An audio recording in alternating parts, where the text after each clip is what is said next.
Gasto sob Lula 3 cresce em ritmo de quase o dobro da receita. Ao longo do terceiro mandato de Lula, a equipe econômica obteve aumento acima da inflação na receita líquida, que é aquela receita livre de transferências para estados, municípios e outros, ou seja, um dinheiro que o governo Lula pode gastar como quiser, que a Constituição não obriga a repassar para mais nada. Esse gasto saiu de 191 bilhões de reais para 344 bilhões, praticamente quase dobrando o que se gastou. Veja só, a gente já tem um cenário de catástrofe independentemente da receita líquida. Nós já temos um aumento, e eu tenho falado isso há algum tempo, um aumento da despesa obrigatória, aquela que decorre da Constituição, que em 2027 vai ultrapassar 100%. Ou seja, o presidente que assume em 2027, se ele não aprova uma PEC antes mesmo de assumir o cargo, no período entre a eleição dele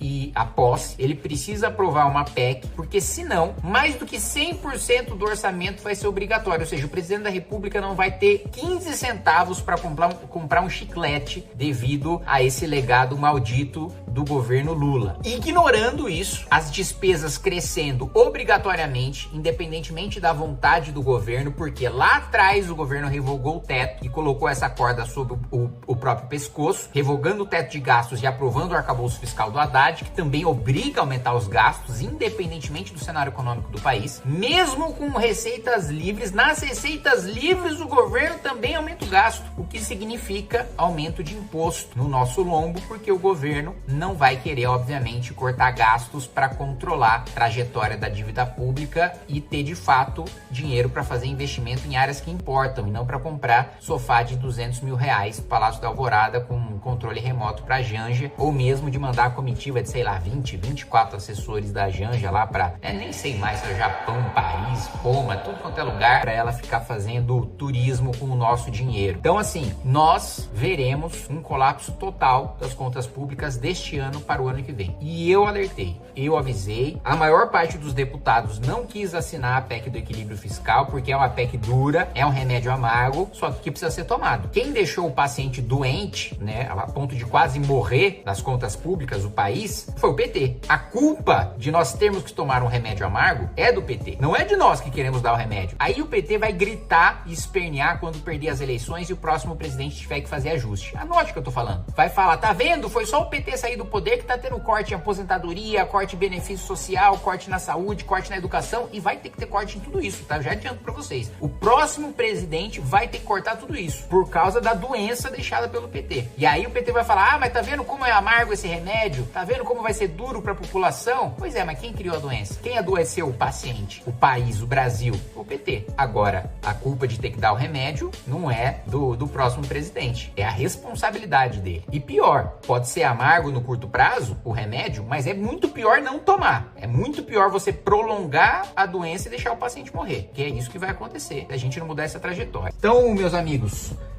apenas para alertá-los da importância da gente fazer um bom debate, principalmente quando vierem as medidas de ajuste do próximo governo, porque eu tenho plena convicção de que o PT vai perder as eleições.